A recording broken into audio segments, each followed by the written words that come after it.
Bonsoir. Bonsoir. Alors, on est arrivé au 22e verset du premier chapitre, qui disait que dans tout ceci n'a pas péché Iov et il ne donna pas une offense à Elohim.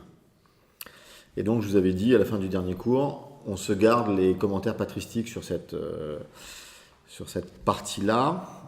Donc, Grégoire de Nazianze, lui, retient de ces versets que l'affliction, donc je vous remets dans le contexte, Job a quand même perdu tous ses biens et ses enfants.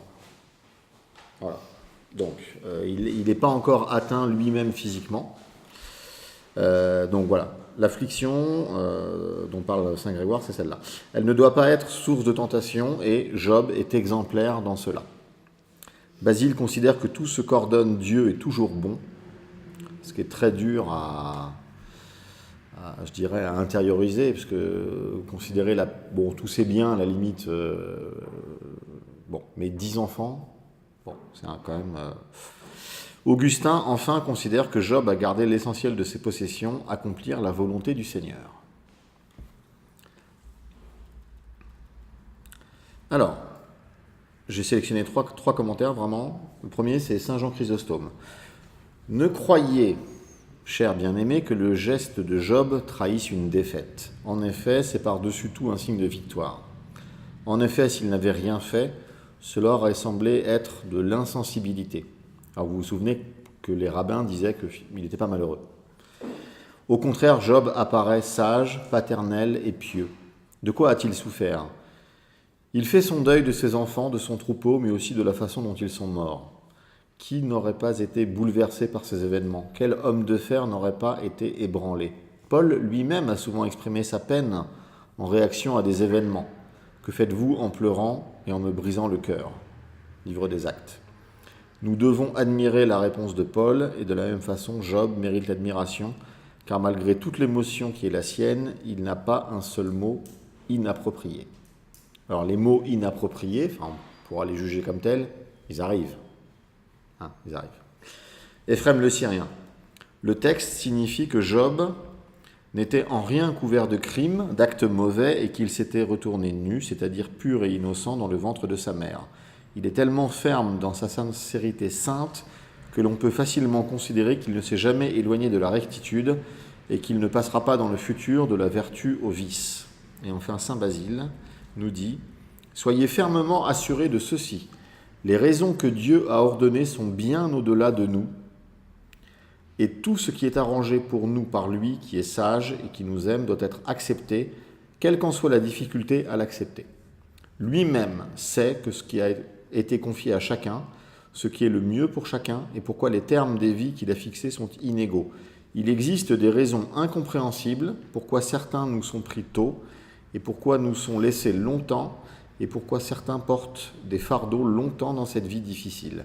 Nous devrions toujours adorer son amour et ne pas exprimer de mécontentement, nous souvenant des mots de cet immense athlète Job, qui, lorsqu'il a perdu 10 enfants en un instant, a dit « Le Seigneur a donné et le Seigneur a repris ». Puisque Dieu a considéré que cela était bon, alors cela s'est produit. Montrons les mêmes qualités et espérons les mêmes récompenses. Nous n'avons pas perdu l'enfant. Il écrit ça dans une lettre écrite à un certain Nectarius en réconfort de la perte de son fils. Donc là, on est vraiment dans le sujet. Nous l'avons restauré pour le créancier. Sa vie n'est pas détruite, elle est changée pour le meilleur. Celui que nous aimons ne séjourne pas dans le sol, il réside aux cieux. Attendons encore un peu et nous serons de nouveau réunis avec lui. Le temps de notre séparation n'est pas long, car nous sommes tous des voyageurs dans cette vie, attendant un abri. Lorsque l'un d'entre eux a atteint un refuge, il attend, puis arrive un autre. Il nous a montré la voie que nous emprunterons tous, car le même endroit nous attend tous. Bon, comment un parent peut recevoir ces mots-là ? Je ne sais pas. Mais bon, théologiquement, c'est correct. La question, c'est est-ce que les gens ont besoin de théologie dans ces moments-là ? Alors, on va passer au deuxième chapitre, qui est en même temps la deuxième assemblée céleste. Alors, le premier verset dit « Le jour advint où les fils de Elohim se présentèrent à l'audience de tétragramme, YHVH. L'adversaire vint aussi parmi eux à l'audience de tétragramme. Donc, on est un peu dans la redite du verset 1.6. Ça a l'air d'être un peu la même occurrence. Alors, le Targum nous dit Yom Kippour. Là, c'était Yom Kippour. Le premier, c'était Rosh Hashanah. On juge les gens. Maintenant, c'est Yom Kippour. Donc là, on les pardonne. Les commentateurs sont perplexes, car le premier jour de rencontre entre Dieu et Satan était Rosh Hashanah, qui est le jour du jugement, ce qui était cohérent avec l'histoire. Mais là, si c'est vraiment un jour de pardon, vous allez voir qu'en termes de pardon, on a fait mieux quand même dans l'histoire du pardon. Alors, deuxième verset. Et dit, tétragramme à l'adversaire, d'où viens-tu ? De parcourir la terre, répondit-il, et dit rôder. Donc, on a une redite, je dirais presque mécanique, de 1,7. En 2,3, on a « Et dit tétragramme à l'adversaire, as-tu remarqué mon serviteur Job ?» Donc, c'est toujours lui qui entame. Ce n'est pas le diable qui lui en parle, c'est lui qui dit il n'a pas son pareil sur terre. C'est un homme intègre et droit qui craint Dieu et se garde du mal.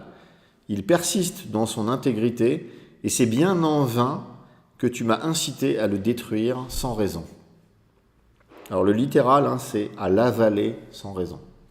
C'est vraiment, on prend le verbe, c'était assez étonnant d'ailleurs quand je l'ai traduit. « Tu m'as incité à l'avaler sans raison ».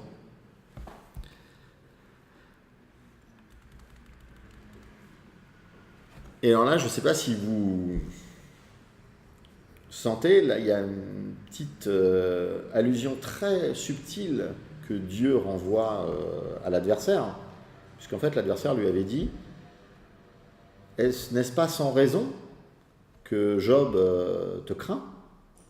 Et là, Dieu lui dit « Toi, tu m'as incité à faire quelque chose sans raison. » Et là, bon, alors, ça ne cadre pas trop avec qui est Satan, mais il devrait dire, effectivement, tu avais raison. Mais on va voir qu'il n'est pas du tout dans cette démarche-là. Et vous allez voir que d'ailleurs, dans la littéralité des choses qu'on ne retrouve pas vraiment, il y a des trucs, mais terribles, vraiment de la part de cette personne. Alors, donc déjà, ça pose la question de l'omniscience de Dieu. Est-ce que tu as vu mon serviteur ? Tu dois le savoir s'il l'a vu. Bon, c'est toujours le biblique est plein de questions rhétoriques au niveau du divin. Dieu, quand Adam et Ève ont mangé l'arbre du fruit, où es-tu ? Comme si on pouvait imaginer que Dieu ne sache pas où est-ce qu'il était. Ou quand le Christ va voir, c'était l'évangile là, tu veux que je fasse quelque chose pour toi ? Quelqu'un qui est paralysé depuis 38 ans ? Oui, on sent bien ce qu'il va lui demander. Mais bon voilà, il demande. Il y a toujours des questions rhétoriques qui introduisent les dialogues. Alors, si Job persévère dans son intégrité, au final, ça prouve quoi ? Est-ce que tout ce test n'a pas été, alors déjà d'une cruauté inouïe, mais finalement dans ce qu'on voulait trouver à l'intérieur de Job, est-ce que c'est pas parfaitement inutile ce qui s'est passé ?